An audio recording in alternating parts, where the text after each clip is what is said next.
Welcome to Human Risk, a podcast dedicated to the understanding of human behaviour as a risk. Here's your host, Christian Hunt. Hello and welcome back to the Human Risk podcast. On this episode, I'm speaking to an expert in consumer behaviour who has been exploring the dynamics behind successful social movements. Gia Nardini is an assistant professor at Denver University, and she specialises in consumer experience. Last summer, Gia and her colleagues had planned to study how the marriage equality movement had been so successful.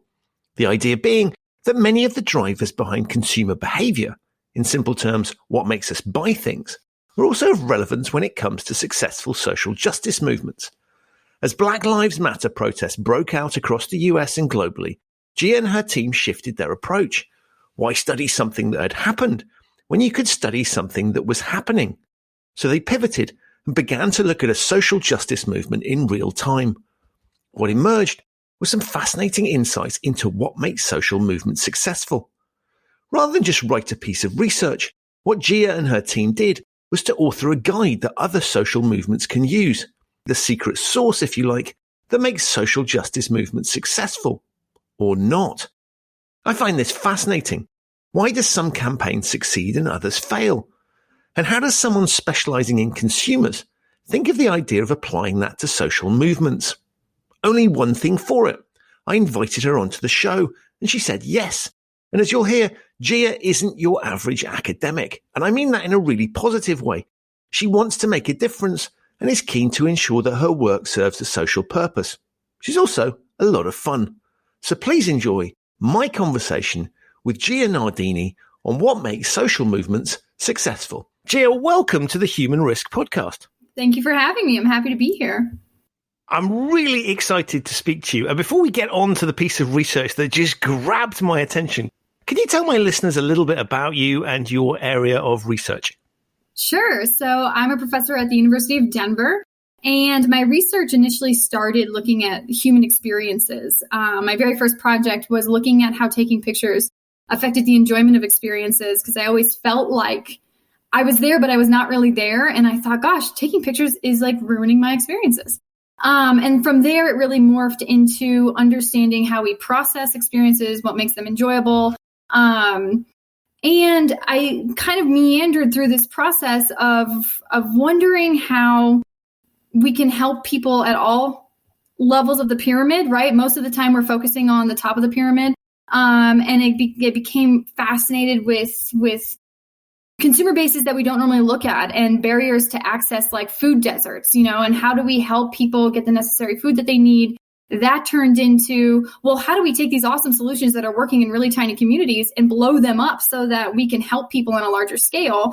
And that paper was kind of the impetus for the social movement paper, understanding kind of this whole momentum idea of helping, bring people together and make change happen. Wow. So I love this. So this is literally curiosity in action, right? You find some things that just interest you. I'm fascinated by that photography piece. So that really looking for fans of behavioral science? I mean, that's the sort of Daniel Kahneman remembering self versus experiencing self. Is that yes. right?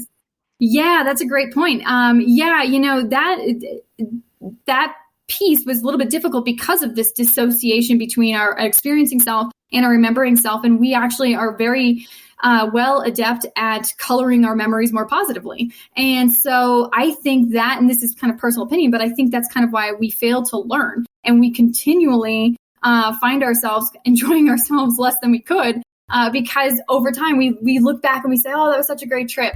And what was kind of funny about that research was that we found no correlation between the number of pictures you take and the decrement in your enjoyment, because it's actually the mindset that it creates that affects your enjoyment, because we get so caught up in getting the right picture. Is that a good angle? Oh, there's other people in the background. I don't know those people.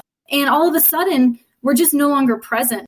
And so, yeah, I think, that this difference between the remembering self and experiencing self can make it very difficult for us to even know what to choose in terms of what we will like, because we don't really know. Wow. I love that. I was depressingly thinking about how many pictures I've taken in the past and how I've ruined my previous experiences. So that's fascinating. And I love the way you just talked about your research, because it literally, I mean, I sort of flippantly said, well, it's curiosity, but it really is. You're just sort of going with things that stimulate you and interest you. And I find that amazing, because very often academics focus very heavily on one thing. And you are not permitted to deviate, or maybe you are permitted, but you're sort of officially permitted, but not.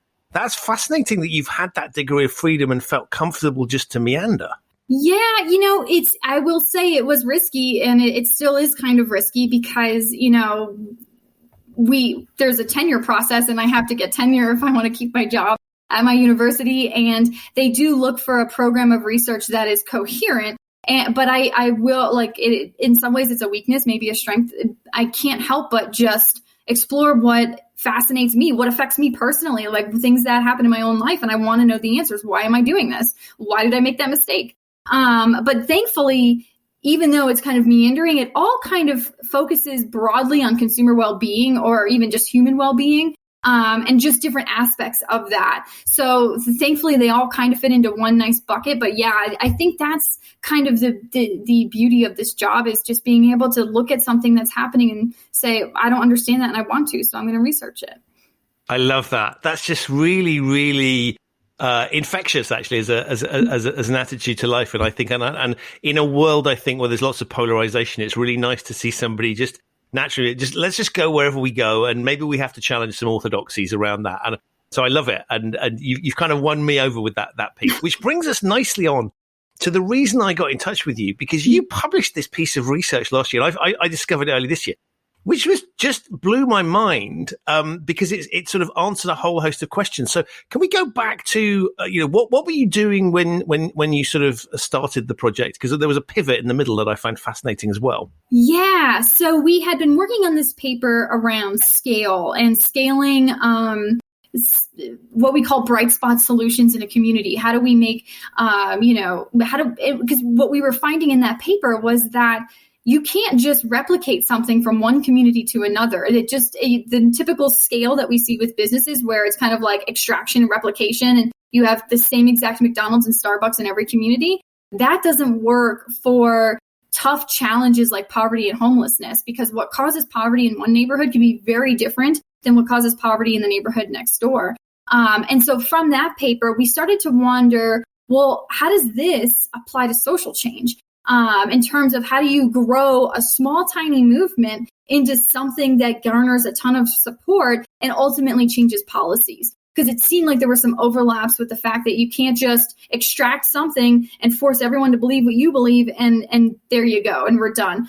And so when we were developing this project, we were looking at social movements that had succeeded in the past. And originally we were going to focus on marriage equality, because there's a lot of history there, and there's a lot of data that we could use to really look at what happened over time historically to allow this movement to find some success.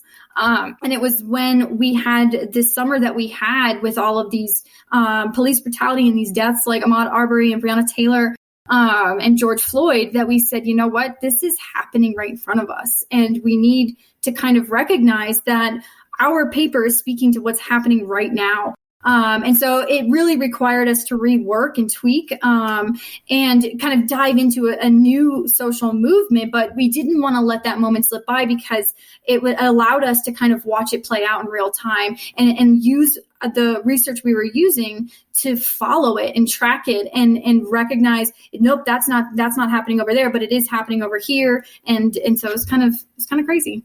Wow. So you're, to sort of continue your McDonald's non-analogy, I mean, you're basically looking, what is the secret source of these things? So how do these movements grow and spread, and how do they become successful? So it's almost, I find it fascinating, because it's almost looking for sort of business blueprint. If you look at successful rollouts of franchise businesses, there are things that you have to get it right, but there are certain patterns you can predictably follow. And it seemed to me what you were doing here was to sort of say, if you're in the business of provoking social change or encouraging social change, how can you do that? What can you learn? And so you've got this live case study going on around you, and you're thinking, this is a really good example of just a contemporaneous attempt to do that seems to be working amazingly well. Let's just tap in and see if we can kind of get hold of a little bit of the secret from, see what's going on. Is that a fair depiction? Yes, I would say that's perfect. So you see this is happening, and how do you even go about getting your hands around that? Because when we think this isn't a beautiful, I mean, clearly one, it's not in a laboratory of any kind, so you haven't got beautiful controlled conditions. You're looking at something organic that is moving. How do you even start to get a handle on that and think about sort of understanding the dynamics? Yeah, great question. So I think what benefited us was that we did have kind of the literature review already well established. And we were going to use marriage equality simply as a case study to represent all of the different pieces that seem to pop out from the literature. And so the piece is really kind of a literature review, tying in all areas of consumer psychology to this notion of social movements. And so thankfully we had that, and that's acted as our guidepost to what we should be looking for in this social movement. And a lot of it came from popular press articles. We were reading a lot of press articles trying to get a sense of, who's leading movements and who's leading protests, what laws are changing, are laws changing, where are we seeing the tides shift slightly, and just kind of following it that way. And thankfully, there had already been quite a bit of success with the movement when we then went back to write the case study. So that we didn't have to make a bunch of pivots throughout the whole process. It was kind of like write the review piece and establish these steps, and then you find a case study, and it happened to be this one. Read a ton of popular press articles, find pieces that seem to elaborate the points, and then fill in the holes where needed. Wow. And how are you measuring success when you look at this? Because you could say, well, just there's no such thing as bad publicity. You could look for change. What were the sort of drivers that you thought were important there? Yeah, that's another great question. Solely because I think that's a very subjective. Success is very subjective. What it means for one social movement or even one person within the movement can be very different. And so when we're looking at the Black Lives Matter movement, we kind of focused heavily on the ultimate goal being policy change, probably around police brutality or at least police procedures. Not to say that that's the only metric of success, and not to say that everybody within the movement would agree that that's a metric. But I think generally when we're looking at it from a holistic perspective, that allowed us to look at to establish at least one point of success, as well as at a simpler level. This notion of social movements, and we kind of talk about these upstanders, right? And this notion of shifting the norm. When I really think we saw that happen with the Black Lives Matter movement, where when Colin Kaepernick first took a knee, it was really regarded negatively by the majority of the population, and all of a sudden, somehow that changed, and the majority of the population now kind of understood the purpose of the movement and were behind it. And I think it's that shift that I would also consider success, where you finally tilt it to the point where the majority, you'll probably never get absolutely everyone agreeing, right? That would be, idyllic society. But if you get the majority behind you, that's when you start to see change at every level, state, local, national. And so with that movement in particular, I would say a specific metric might be, do we see changes in the police departments? But and a broader, like maybe more vague notion would be, do we see a shift in the majority of what people believe? I mean, it's interesting because I was thinking about you're not dealing with a body that has a single defined goal. There's a broad agenda here. And, there are, as with the environment, there are lots of different, people's views as to what the mission is vary greatly. And so I think that's a very interesting proxy for a broad range of pieces. So you're looking less about whether the individuals within it think it's successful. You're saying, have you actually made an impact in society? So that the metric is really the change that you've driven relative to a general benchmark, as opposed to the objective they might have set themselves, because that would be hard to assess. Yes. And when we looked at that, I mean, you talk about, I'm conscious of sort of thinking about the concept of the Overton window. For listeners who are not aware, this is the idea of what is it acceptable to talk about in politics? Where does the political discourse move? It's a similar concept here, isn't it? You're sort of saying, what is it? Does this sit? Have we shifted the debate enough so that people? It's not just brand recognition, I guess. It's also it's okay to talk about it. Yes. So I know it exists, and I'm comfortable with this, and I recognize why this is important. Yes, absolutely. And you looked at it, and so you've obviously you've seen that things are happening. You've got your evidence that it's going on. What did you start to identify as some of these sort of secret sources? I mean, you talked about upstanders, which I think is something that's probably worth exploring, and the difference for listeners between that. Maybe we start with that. The difference between sort of bystanders and upstanders, I think, is fascinating. Yeah. So with that term, our hope is kind of, full transparency to write another paper on. If you notice in that paper, we don't really elaborate on the key characteristics of who an upstander is or what they are. And that was somewhat intentional because we would like to continue this research. It's a teaser campaign for the next one, right? Okay. Yeah. But the notion is that we have kind of different groups of people. Bystanders may see something, but not be compelled to act, right? Even if they feel like they don't support whatever's happening or they do support depending on what it is. Like for the typical bystander effect research looks at somebody's in need and do people help them? And the funny thing is the more people that are around, the less likely the person in need is going to get help. And it's because we pass it off, right? Well, there's so many people around, somebody else will help. And so we're less likely to act in the time when somebody needs us if there's a lot of people around. So that's a bystander. And so we were looking at how do you shift these people who are, especially in today's world where we can hide behind keyboards, and sit back and do nothing because it doesn't affect us. Even if we say, we don't agree that police brutality should be happening, but it doesn't affect me. I don't want to get involved. So how do you get that to become, I feel compelled to be involved? And that was really the shift of bystander to upstander, which I do think comes about through some of the steps that we had identified by connecting people, finding what I like to call like a visceral connection, like tell visceral stories where people can almost feel the emotion themselves in order for them to understand the magnitude or the severity of the issues that you're talking about. When I look at this particular topic, you've got parts of the population that will completely understand it because they suffer from it. And then you've got a lot of other people for whom it, I look at myself and sort of go, have I ever suffered from police discrimination? Not in any meaningful sense whatsoever. So this isn't something that's recognizable to me. I can go about my life and not notice it. Unlike, say, the environment, where, I can be blind to it, but it that has an impact across society. Whereas this is sort of an interesting one where you've got those that can see it and are affected by it. And then presumably the idea here is that we need to, it's really about changing the people who aren't naturally towards it. So that's the bit when we're looking at it, because logically, if you're affected by it, either you are already an upstander or your propensity to be converted is greater. So we're looking here presumably at those people like me, I guess, very simply, who are not impacted on a day-to-day basis. Yes, exactly. And how we can create that swell and connect enough people that all of a sudden it becomes the norm. And so maybe you're not affected by it, but you at least understand it, right? And we're seeing it so much that we understand the issue at a level that we're willing to accept or, act maybe. And so just to start talking us through the secret sauce, what have you discovered? What are these key drivers? I think there are a couple of them that are quite maybe not surprising, but something that we often overlook. For example, grassroots, starting at the bottom. I think we are so compelled to go big or go home, right? Like just get it done, go straight for policy change. And if it doesn't work, you failed.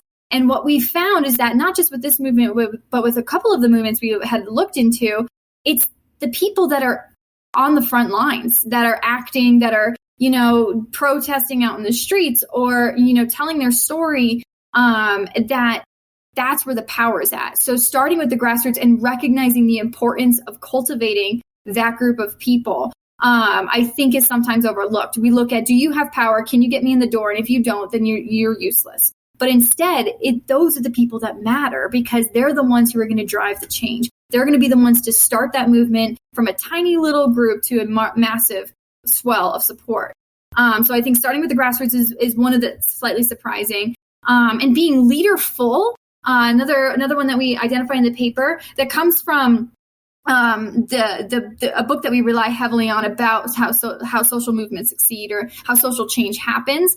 I think that one's important because it's a difficult way to be a leader. It's not leading from the top down and just directing people, you go do this and you go do that. But it's also not completely diminishing your power, but instead leading with people. So being right there with them on the front lines, encouraging them and empowering them to be the best version of themselves, or to highlight their potential. And so I think, recognizing how to be a good leader with this grassroots movement is also incredibly helpful. Developing a network, and, maybe it starts kind of informally, where we're connecting people who kind of have similar experiences and who have those visceral stories to tell. And then it's growing and growing, but then recognizing the need to create a place, whether it's virtual or physical, to establish these networks more formally. And then growing from there and gaining that support both internally, making sure all the members connect with one another, but also externally. And we saw that with the movement as well, with companies like Nike and Starbucks and Peloton really voicing their support and making changes in their companies. And then recognizing the power of emotions, connecting with people and letting them feel the emotions you feel as it relates to whatever the challenge is or the issue is. As you depict all of those factors, I mean, they're all fascinating. But I was struck that in many respects, firstly, a lot of these dynamics are very 21st century. Yeah. So if we wanted to lead a rebellion in to affect social change in the 17th century, I mean, you're sort of into the game of physical disruption. And so many of the things that you talk about here probably wouldn't have been possible because technology didn't exist. They're very 21st century solutions to this. So it's almost like we've evolved, and technology is permitting a different type of protest. And then I was also struck by things like you talk about the leadership model. Mm-hmm. And that's, again, very 20th. So that points to sort of servant leadership, thinking about things in a very different way. And as I was reflecting on these things, it's interesting because the techniques that are deployed there are also what make companies successful. So very forward-looking modern companies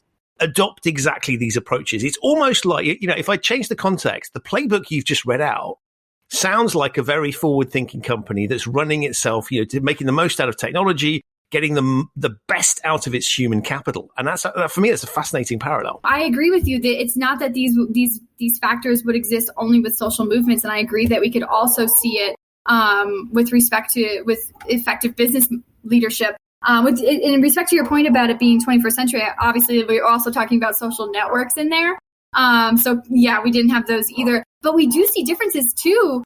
Maybe some similarities, but some differences, even if we look at the civil rights movement compared to the Black Lives Matter movement. And they both found success, but in some ways very different ways. I think there are certain parallels, but we've certainly seen it become modernized. And I think that's one, benefit of this paper is really highlighting how to succeed today. I mean, you really have created a blueprint that sort of says it's not guaranteed success by any stretch of the imagination, but it literally is. It's a handy guide for, look, if you want these things to happen, this is how you need to do that. And I like the fact you literally have sort of structured it step by step by step. So you could take this as a playbook. Is that sort of part of the intent here? Yeah, absolutely. So a lot of the papers I write, I really, as part of my goal, I don't want to just speak to an academic audience that understands jargon. I also want it to have real impact, real relevance. And I think the only way to do that is to provide kind of a model that's easily understood and a model that is easy to follow. And so that the other paper we wrote was kind of there's a couple others that we've written where it's kind of like step by step. Here's what you got to do, in the hopes that we can transcend communities and reach more people and just make more meaningful insights. Wow. I love that. It's very, very, very noble endeavor. But I think also really it's interesting from an academic discipline because once again, I'm struck by the theme of what I might term constructive rebellion. And I mean that in a really positive sense, in that you've written a paper, as you say, that is sort of, I didn't want to do the standard academic thing. I mean, that's quite brave for someone to sit there because you could say, well, that's sort of politically naive in terms of your academic career, and yet you've gone and done it anyway. So I like the fact there's an element of rebelliousness in the form that sort of reflects the substance. Yeah, absolutely. Absolutely. Is that how you're looking at things slightly, without wishing to get you to perjure yourself on the podcast? No, yeah. I think in a way we thought that if we wrote it in a different way, something that was kind of beyond the norm of our academic papers, it would catch attention and just kind of suggest there's no one way to do this, right? And that we can have impact beyond our standard format for the journal. And thankfully it was well received. But yeah, I think that was also part of the intent to just be different. I love that. So it's very, very, very compelling approach.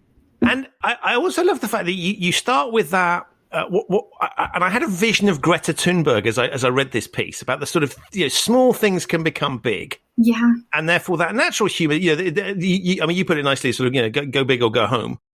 That seems really counterintuitive. Because I don't think Greta Thunberg expected to have the impact she had by what she started. But it's fascinating that actually works, because that is the stuff of Hollywood movies. The way, the plot denouement of something small can become very big. Therefore, try the small stuff because you never know. I mean, it goes against every bit of logic, which would point to the sort of I need to hit a big splash. I mean, were you surprised by that, or does it is it sort of obvious when you've looked at this subject for a while? I was certainly surprised by it, especially as the type of person I am is certainly more the go big or go home. And if I can't be the best, I'm going to leave. And so I certainly was taken aback by that myself. But I think the other point to make about it is not that, these small movements are going to turn into something big overnight, and recognizing that it is a hard and very long process. And that's part of it too. It's small, it's hard, and it's long. And so recognizing that even if you have a minor failure here, or even if you feel like your success in this one tiny local neighborhood, that's not the end, right? And we, as a society, kind of become privy to these social movements at the very end when they've made the major impact. But there's a huge history behind the scenes that we are not privy to. And so recognizing, I think in a way, it just helps people involved in these social movements recognize that they need to have stamina, right? And that perseverance, and notice that there is value in those small little successes that they have, and recognizing that it's all going to culminate into a larger successful movement if we can just keep at it and recognize the different pieces that will help us get there. And I was really struck by the sort of way, I mean, the classic survivorship bias, right? We just see the final bit that's there. And clearly, there are movements that won't have got that far, that we will never ever talk about by default because we don't know they exist. Yeah. But it's interesting, and I was thinking as you were talking, it sort of felt like if the start small, keep at it, and persevere narrative is the right one, it sounds like that's what you're depicting. There is a sort of natural process to that. It feels a bit like a sort of evolutionary thing. Mm-hmm. And one of the things I was intrigued by is, does the structure that you've talked about, does that allow a greater resilience, in other words, a tolerance for mistake? Because it seems to me that you've got this mass of people, so you create some form of momentum that if you do get obstacles in the way, it's kind of designed to be able to deal with them, and therefore you have a greater likelihood of success. Is that a good way to look at it? Yeah, I think so. And also related to that point, we tried to make it evident that it's not linear either. You kind of morph, and maybe now we need a little more emotional stories, and oh my gosh, now we've got another leaderful leader in this community over here. And so it's kind of a complex web, but just these key components are what stay the same. But yeah, I think you're right that simply, being aware of the process can also encourage people to stick with it, recognizing that if we do this, then we're more likely to have success. And the sort of the serendipitous elements, because it seems to that I'm fascinated by, because as with many other things in life, as you say, we see the outcome, but serendipity plays a huge part. And I wondered, what did you discover in that space, and how can we think about that? I mean, let's start with it. Is it right that you need serendipitous moments for these things to succeed? So my honest opinion is that we need more research on serendipity, because I don't know. There's a part of me that wonders whether what we think is serendipity is something that was there the whole time, we just never saw it. I don't know, because we also had, for example, COVID, where people were home and stressed out already and worried, and they had all this time on their hands because they've been laid off. And so they had more time to get involved. They had more time to read the news. And so that could have been the serendipitous element to spur the norm shift. But I don't know. I wonder about that. I would love to do more research on understanding what is serendipity. Is it a thing that we cannot control and it just happens and we get lucky? Or is there something there that we can kind of understand and grasp and put into, a new step-by-step model to understand how to create serendipity. I don't know. There's another piece of research for you. There you go. Well, the list keeps getting longer. But I mean, that point on COVID is interesting. How much of clearly impossible to sort of, again, we're not in laboratory conditions where we could isolate the COVID. We'll have a controlled experiment with COVID and without. That's clearly not feasible. But what's your sense of the impact that did have? And is there any way we sort of did you look back at previous things where there wasn't a COVID type situation? Yeah, so we didn't look at COVID versus non-COVID, but we certainly acknowledge the role that had played. And my opinion is that it didn't necessarily make the difference between whether that movement would see success, but instead how quickly it saw success.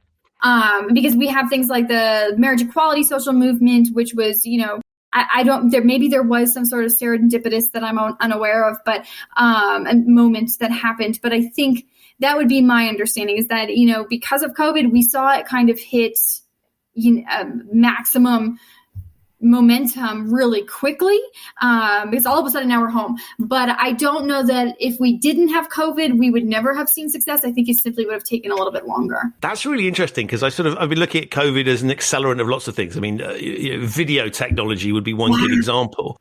And I think that's really interesting that the sort of the social impact of it. I mean, it's fairly obvious when you think about it, but I'm fascinated by the way that you depict it there and sort of saying, it really has just acted as an accelerant in this in this space. Is that again, really hard to disaggregate, I know, but is a sense of, is this just the people being at home with more time to think?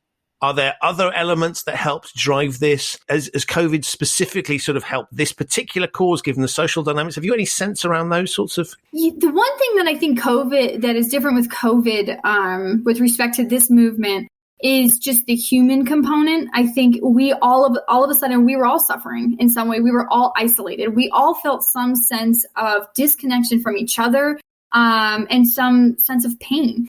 And I think at some level, and this is just kind of me thinking, it allowed us to connect to people and recognize their pain and suffering, even if it was in a way that we had never suffered. We knew that we felt this kind of loneliness, and it allowed us to connect with people on a level that maybe we normally wouldn't have. That's interesting. Right. So the backdrop, so our propensity to think about these things is facilitated by the fact that we're not in the same position. Wouldn't want to claim that, but we're in something that is making us tending towards thinking about that. Yeah. Fascinating. And the leadership piece. Yeah. When we look at sort of, the successful model there is, and again, this is, if I compare it to a business where people are appointed in leadership positions. Now, there are social dynamics that can see them deposed if they're unsuccessful in those. But broadly speaking, it's sort of, it's extrinsic rather than intrinsic. Whereas, of course, in the sort of dynamics we're talking about, it's not like there is a grand committee that would appoint the big boss that would appoint somebody. How do leaders emerge in that space? And is there anything we can sort of learn from that in terms of what makes good leadership? Do they come out automatically? Is there sort of competition there? What sort of human dynamics are we seeing around that?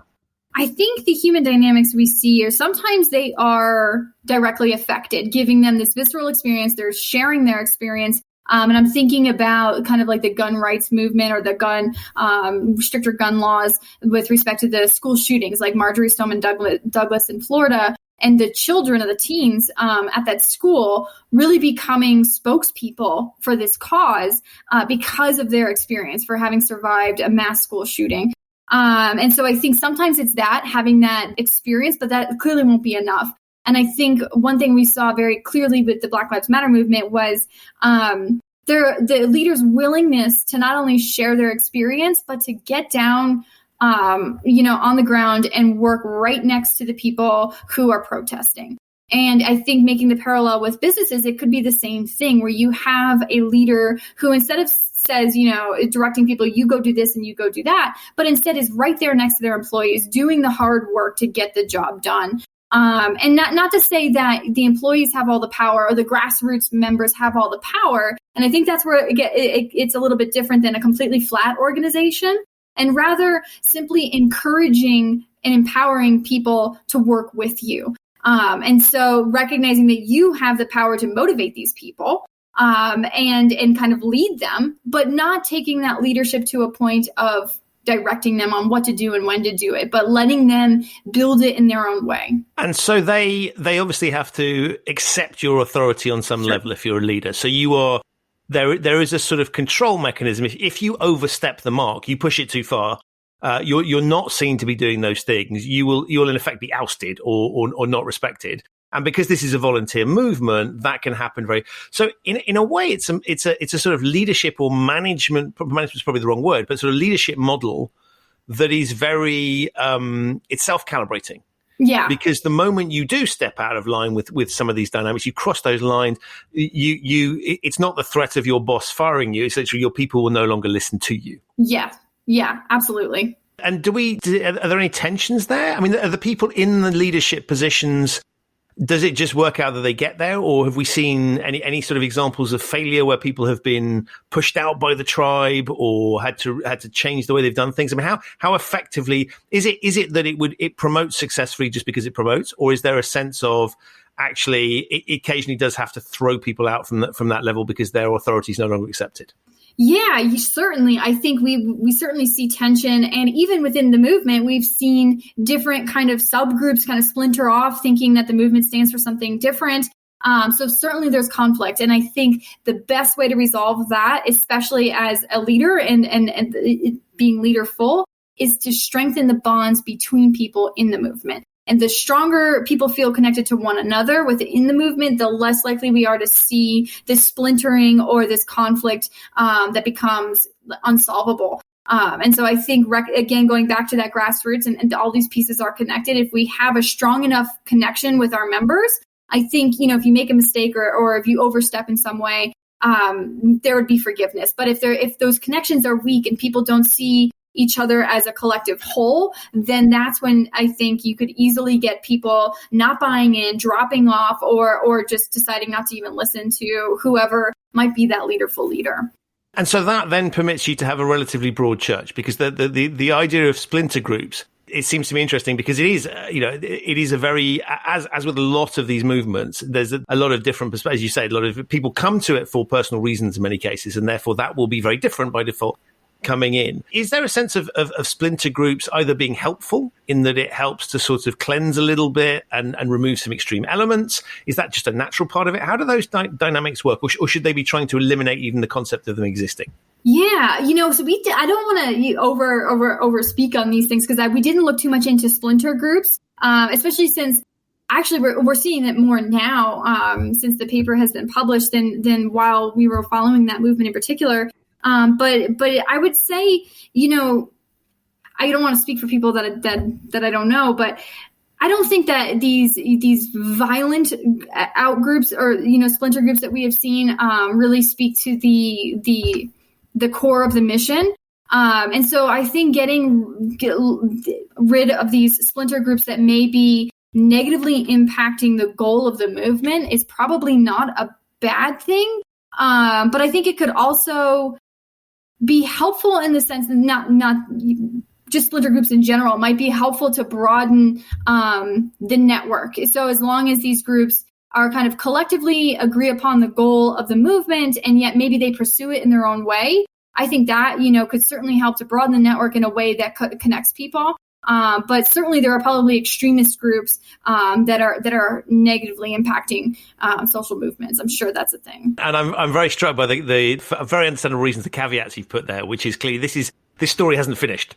Yeah. And therefore it's ongoing. And so we're looking, as I sort of review what I see in the press today, clearly that you're not doing the research at the moment. And so things have moved on. And with that in mind, are there things you've seen afterwards that sort of have piqued your curiosity or you've seen it shifting in a different direction? Or is it broadly continued where it was? In other words, if I'd asked you to predict at the point of publication or research, would your predictions have got us to where we are now, or have some things surprised you afterwards?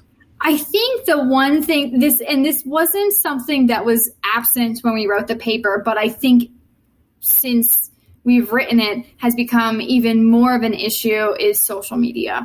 And this notion of echo chambers and this idea that we are fed information that already supports our point of view, creating these silos of people and an us versus them mentality, which is not benefiting anyone. And so, we talk about the pros and the benefits of social media to connect people across time and space, which I do believe is true. But I also think, and there's not that there's no research on this out there, but I think we need more research on that notion. How do we get past misinformation and, colored information in a way that we want to see it, right? Confirmation bias. How do we deal with that, in a way that allows us to get social movements to succeed, but also just society to recognize that it's not us versus them, That polarization, which I think social media has played a major part in. I don't want to say solely responsible for, but that makes the polarization piece makes the study of this particularly fascinating. Because if you'd said to me, right, you are responsible for running a campaign at a time when there is huge amounts of divisiveness in the world, that's going to make it a heck of a lot harder. Yeah. And I wondered how much of the techniques and the things that you've highlighted are either specifically having to deal with that. In other words, you have to major on something because of the polarization, or are slowed down or thought about. What impact does polarization have on this process? And if we could depolarize the world, there's a big wish for you. Would the techniques you're suggesting still remain in place, or are there bits of it that are specifically driven by that? Yeah, I think my feeling would be that it would be easier if there was no polarization. Because I think what we would find is that more people would be willing to listen to each other's perspectives open-mindedly, recognizing that, there's maybe three sides to every story, right? So in some ways, I think the same model would manifest, but it would be even easier if we didn't have to deal with navigating misinformation, incorrect information, information that's incomplete, and just getting people the right information and allowing us to have honest, open conversations. And the reason why I think that is because a lot of the steps we outline actually deal with the real human component, like being there in person, human to human. And I think that gets you around a lot of the issues we see with social media. But yeah, I don't know if the same's going to be true going forward. We'll see what happens. And when you put it in those terms, right, it's almost remarkable as to what has been achieved in that context. Because one of the things I think is interesting is this plays down that polarization piece. So you can look at something like sort of COVID denial, for example. Mm-hmm. Yes, that's along political lines, but it's not quite as deeply entrenched in that space. The Black Lives Matter had a huge political component to it and sat very firmly in that agenda. So mm-hmm. in many respects, it's remarkable that actually they've got as far as they've got, because you would sort of expect them, take the people that are with you, that side of the people that with the greater propensity to, and so in many respects, that's easier. Mm-hmm. But you've mm-hmm. got to get the people on the other side, which is, as you pointed out, is a damn sight harder in the current environment. So it's almost quite impressive what's been achieved. Yeah, I would absolutely agree. What I find fascinating about this piece, it gave me a really positive, uplifting sense of what is possible, because against mm-hmm. the backdrop of all of these things, and it still seems like the human spirit and endeavor is capable of overcoming that. Yeah, absolutely. I think, and that's kind of our hope, right? That we can find this human connection and recognize, what happens in real life besides what happens on social media. And how has it changed your perspective on things that you come across? Because we're all subject to people trying to influence us for good, for nefarious reasons. How has it impacted you as you think about things? Does it give you a greater degree of respect for what are loosely termed protest groups or action groups? Are you more cynical? Have you put a pair of lenses on that means you now can't unsee things, and therefore you're examining what they're doing differently? How's that impacted you? Yeah, I think I have a greater appreciation for social movements in general and just the stamina of the people behind them, because I now recognize how long and arduous the process is and just how defeating it can feel. And yet then we just see them at the end. So I certainly have a much greater appreciation for everyone involved. But yeah, and I guess I do kind of look at them now, when I see something happening. But even I look at the media too, and I recognize, it's so gosh darn hard to find just objective, this is what happened kind of information. So I kind of feel exhausted sometimes trying to get as, distilled information as possible. But then there's also a part of me that probably feels a little sad that just seeing the divides, especially when you look on social media, even within families, and I hope we can find a way out of that. I love the optimism that rings eternal in everything you say. But if we look at the exercise here is to change people's minds, because ultimately, that's what this is about. It's sort of it's either to make, in many cases, it's to make people aware of something that they might not have focused on before. But but ultimately, what you're trying to do is to change people's minds here on potentially some quite deeply entrenched, not necessarily backed by fact, but emotionally deeply entrenched views. Yeah, and again, I come back to, it's fascinating to see how many, how effective they were able to be. But that process of changing people's minds, that seems to me the big challenge of the 21st century, which is, on the one hand, we've got greater freedoms to have, fortunately, those of us that live in countries where we're able to do that, we can express ourselves. So there's a lot more. The backdrop in general is hugely supportive. On the other hand, the human dynamic that we're seeing at the moment plays in the opposite direction of we, partly because of social media, but general things. So I'm fascinated what you think about sort of, techniques for changing people's minds and how should one think about that? You've talked a little bit about sort of facts, but are there other things, other buttons that you see as being particularly successful or particularly worth avoiding? Yeah. Well, I think worth avoiding would be just assuming you could go in and say, here's why you should believe my point of view, and then walk out, right? That's probably never going to work. But instead, I think being open and recognizing that, and flexible, maybe recognizing that your point of view may not be, it may change after this conversation that you're about to have with someone, as well as, in the moment of trying to change someone else's perspective. I think we have to recognize that we're constantly learning and changing and being flexible in terms of what we believe. And so I think even just going in with that mentality can make the audience more amenable to what you're, about to say. And then also using emotion. I think recognizing the power of emotion can help change people's minds, connecting with them and eliciting in them these emotions is incredibly powerful to kind of shift their perspectives. And that's interesting because we compare, in very simple terms, there's emotion and there's fact, and those two things are not as, there's a strong correlation between them, but there's plenty of examples where the two are completely divorced.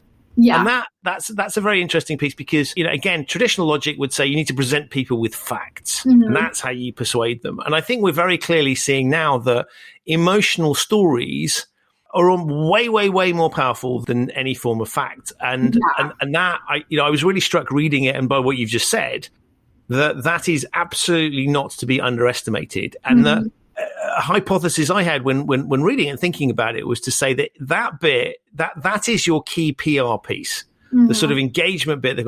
So if you can have all the other bits right. If you get the story wrong and the emotional engagement wrong, that seemed to me to be probably the most critical factor. Is that a fair assessment? Yeah, I would say absolutely. Because as soon as you either don't get that emotional reaction or you elicit the wrong emotional reaction, you upset people and they're angry, it could certainly backfire in an instant, no matter what you've already created. That point around irritating people, as I look at all of these things, back to requiring people to change their mind, also means it's going to have some form of impact on them in some way, shape or form. So you're asking, probably in many cases, you're asking people to sacrifice something or change their perspective or give, equality is a good example because in theory, if you are somebody who needs persuading on that front, you are probably in the privileged position and therefore you will feel like you're giving something up. So it's sort of, you protesters win, I lose type logic. Yeah. And that, is again, it strikes me as being really interesting that they managed to cut through that, because the more I look at what these groups are up against, it is deeply entrenched. It's a lot of, so the challenge is even greater than just sort of changing people's minds. It's actually, you've got to get them to change their minds and potentially take steps that they might rightly or wrongly feel are going to disadvantage them. Yeah. And even on a much more basic level, change is uncomfortable, right? And so if I've believed this my whole life, I don't want to change, right? And so that alone can be very uncomfortable, which is why I think having, this starting with people who already firmly believe in the movement and who maybe even are directly affected by it, and growing out from there and managing in those relationships through the process until you have a major network of supporters. Now it's easier to get people who are maybe on the outskirts of that support because they see their friends and family are supporting, and it makes that change process, or in some cases for those who feel like they're sacrificing or losing something, it makes it a little bit easier, right? Because everyone around me now is seeing this movement as something we should support, and therefore I feel more comfortable supporting it as well. So in very simple terms, classic social proof that I'll just join the gang because it's and is that how much of this is, I really, this is slightly into the realms of conjecture, which I know academics hate, but I'm going to push my luck anyway on this. But sort of, how much do you think particularly the Black Lives Matter movement, how much of this is sort of playing on something that people kind of instinctively know is wrong, but haven't really thought about, and how much of it is genuinely changing people's minds? Have you got a sense? I'm fascinated by, you'll probably detect, I'm fascinated by this mission of sort of, what are we up against? What are we trying to do here? Yeah. So are you talking about the movement is wrong, or the way society is, something needs to change? I was thinking the latter, but I'm intrigued by the former as well. So yeah, no, I think, so we talk a lot about social norms in the paper, and how changing that social norm is what needs to be done, but is also what's the most difficult thing to do. And so I agree with you that I think we have variations of people all across the spectrum, I would imagine, right? People who believe that we need to change something in society to eliminate discrimination, to minimize police brutality. And then we've got people who are like, yeah, maybe, I don't know. It seems like everything's kind of good. And then you have probably another group of people who say, absolutely not. What about we saw the counter Blue Lives Matter protest, in terms of people believing that Black Lives Matter was somehow anti-police, or that if we say that Black Lives Matter, it means they matter more somehow than everyone else's lives. And so I think finding a way to slowly change the tides, starting with the supporters, and making your way through the people who are kind of on, like you say, kind of know that something's wrong, but maybe you're afraid to act because this is the way things have always been. And then recognizing that you may never get the people who say there's absolutely nothing wrong, right? And so I think a lot of it was probably less changing people's minds as opposed to encouraging them to acknowledge what's happening. But I do believe there are probably some who were just blissfully ignorant too, right? Sometimes we live in bubbles and nothing bad ever happened to me. I didn't even know that it was going on, right? And so opening people's eyes to some of the atrocities that they may have never even heard of, I think is also a factor. So I think we have both going on. And there's probably a majority of people that support the Black Lives Matter movement now who were simply the ones who felt like, oh, it doesn't seem right, but I don't want to get involved, versus I don't think anything's wrong. So I don't know if that answered your question. That was absolutely fascinating. Okay. And as you were talking, I sort of was thinking, okay, so you've written this user manual for people. Sort of, have you had any sort of contact with people that have started to try and use it? Have people in the movement read it and sort of been intrigued by it? What response have you had from people? Yeah, actually, no, we haven't. I think because it's still fairly recent. We have not heard from anyone.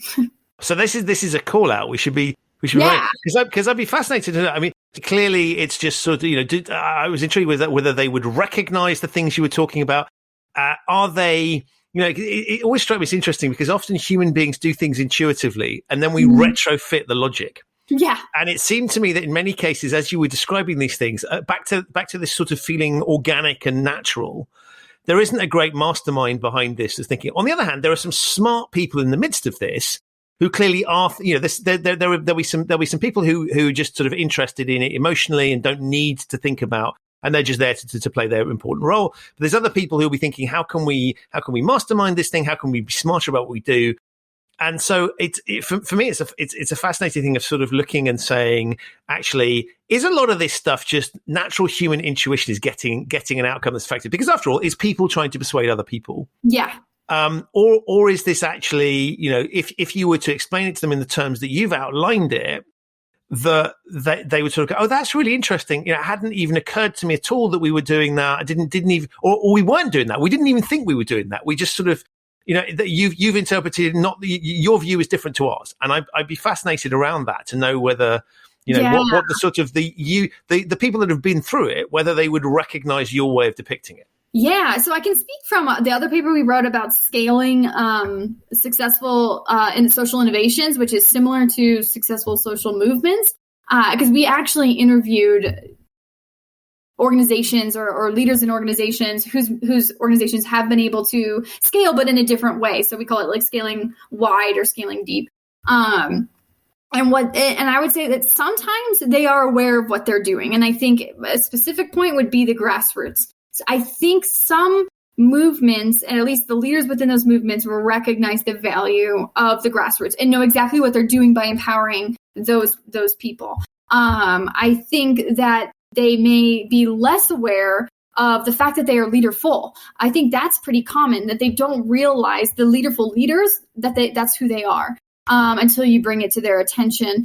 As well as I think some groups see the value in cooperating and working with internal and external allies, whereas others maybe are unaware of the fact that they are doing that or simply are not doing that at all, because we often live, especially in the business context, a world of competition. But instead, if you work with organizations that are, trying to solve similar challenges to what you're trying to solve, you can create a greater impact and actually achieve more for your own organization when you work together. I think there was one organization that we spoke with. It was KOA. It's a little community organization. And they said, we believe the model is 1 + 1 is 3. Because if I try to get a grant and I'm a tiny little organization on my own and I'm competing with the other guy, then we split the pot. But if we work together, typically they can gain more funding, and it's a much more persuasive story to tell when it seems like they're affecting more people. So working together actually gets them more funding. And so I think that could be overlooked sometimes, where we think we're in a world of competition, but instead cooperation can be the key. And do you think that would work across groups with very different interests? So if I took Black Lives Matter and the environment as examples, Now there are interrelations between the two, but I would feel like that was potentially slightly more tenuous than certain other coalitions that you could see where, the interests were obviously aligned. Would your view be that collaboration, I don't know, hypothetically, between a Black Lives Matter type movement and an environmental movement, would that also make sense? Or does it only sort of work when there's a bit more of a thematic overlap? Yeah, I think the thematic overlap helps simply because the ultimate goal is much more aligned versus trying if we collaborate across movements with different goals, whose goal wins, right? Or can we achieve both? I don't know. It sounds like we would be bombarding people with believe this, but also believe this, and please, and so it might be just too much for people to handle. And so I was saying, because I was thinking about you're competing for attention in a way. And so I only have so much capacity to care. Sounds awful, right? This is not what I mean, listeners, but I have a limited amount of capacity to sort of care passionately about topics. And so a little bit like charities will write to me. And if 50 charities wrote to me, I would sort of struggle a little bit. Yes. So there's an interesting thing here, which is there's some fascinating competition in this space, which is, you do have the environmental groups up against this piece. So in some respects, collaborating would make perfect sense because you're both the same. On the other hand, you are in competition. Yeah.